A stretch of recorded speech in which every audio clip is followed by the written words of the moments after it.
Pernah kepikiran nggak, apa sih rahasianya orang-orang yang jago banget ngomong? Ternyata, ini bukan cuma soal kata-kata yang mereka pilih. Ini adalah sebuah sistem. Ya, sistem yang kuat di mana semua keterampilannya saling nyambung. Nah, kali ini kita bakal bongkar 4 pilar penting yang bakal ngebuka suara Anda yang paling kuat dan percaya diri.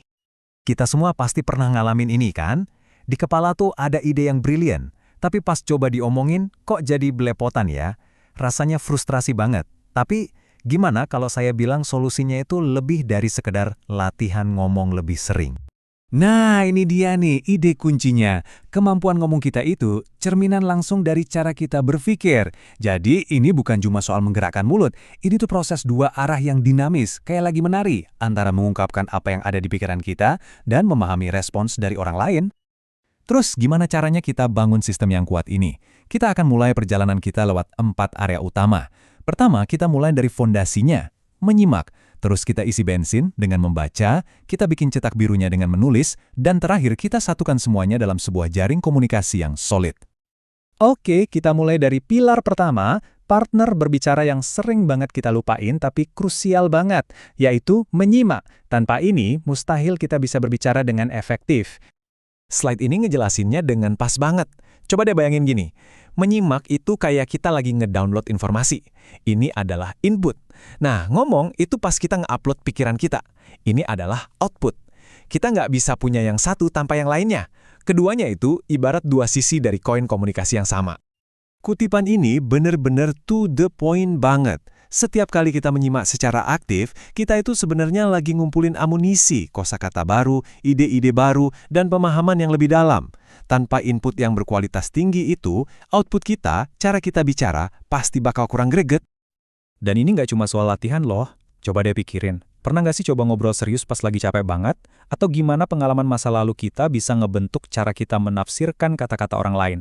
Kondisi fisik, pengalaman, sikap, dan bahkan lingkungan kita, semuanya itu ngaruh banget ke seberapa efektif kita berkomunikasi.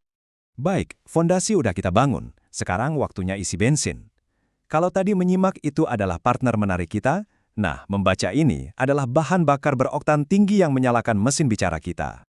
Ini nih, insight yang dalam banget. Seringkali, pas kita susah ngomong, itu bukan karena kita nggak percaya diri, tapi karena amunisi mental kita lagi habis. Membaca adalah cara kita buat ngisi ulang, memperluas kosakata kita, dan memperdalam gudang pengetahuan kita. Dan slide ini nunjukin formulanya dengan jelas banget. Ini adalah jalur 3 langkah yang sederhana, mulai dengan membaca, yang akan memperkaya pikiran kita, dan hasilnya, kemampuan untuk berbicara dengan jauh lebih jernih, percaya diri, dan pastinya berdampak. Oke, kita udah punya fondasi dan bahan bakar. Sekarang, saatnya untuk bagian terakhir, cetak birunya.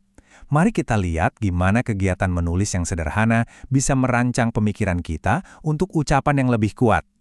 Jadi, nulis itu bukan cuma naruh kata-kata di kertas ya, ini tuh kayak latihan mental yang super ampuh. Menulis maksa kita untuk lebih pelan, menjernihkan pikiran dan menyusun argumen kita secara logis. Nah, disiplin inilah yang secara langsung bikin kemampuan bicara kita jadi lebih tajam dan lebih persuasif. Tabel ini menyoroti hubungan sebab akibat yang kuat banget. Gini deh, setiap kali kita mengatur pikiran untuk menulis, kita itu sebenarnya lagi membangun sebuah kerangka mental, semacam rangka untuk ide-ide kita. Rangka itulah yang kemudian jadi dasar buat kita ngomong jadi lebih terstruktur, jelas, dan pastinya lebih ngena. Baiklah, kita udah bahas satu persatu nih keempat pilarnya. Sekarang yuk kita gabungin semuanya dan lihat gimana mereka menciptakan satu sistem yang kuat dan terintegrasi untuk komunikasi yang hebat. Ini dia poin utamanya. Ini bukan keterampilan yang berdiri sendiri-sendiri. Anggap aja ini seperti jaring yang saling terhubung. Saat kita memperkuat satu area, misalnya membaca, kita secara otomatis juga memperkuat yang lainnya. Makin sering membaca, tulisan kita makin tajam, yang pada akhirnya akan meningkatkan kemampuan bicara kita. Dan bagan ini ngegambarinnya dengan pas banget. Lihat keempat potongannya ini. Kekuatan komunikasi yang sesungguhnya itu bukan karena kita jago di satu hal doang, tapi datang dari keseimbangan dan integrasi keempat keterampilan ini. Masing-masing adalah seperempat dari keseluruhan, bekerja sama dalam harmoni yang sempurna. Jadi, saya mau tinggalin Anda dengan pertanyaan ini. Sekarang kan udah tahu nih kalau semua keterampilan ini saling terhubung. Area mana yang mau Anda fokuskan untuk membuka suara sejati Anda?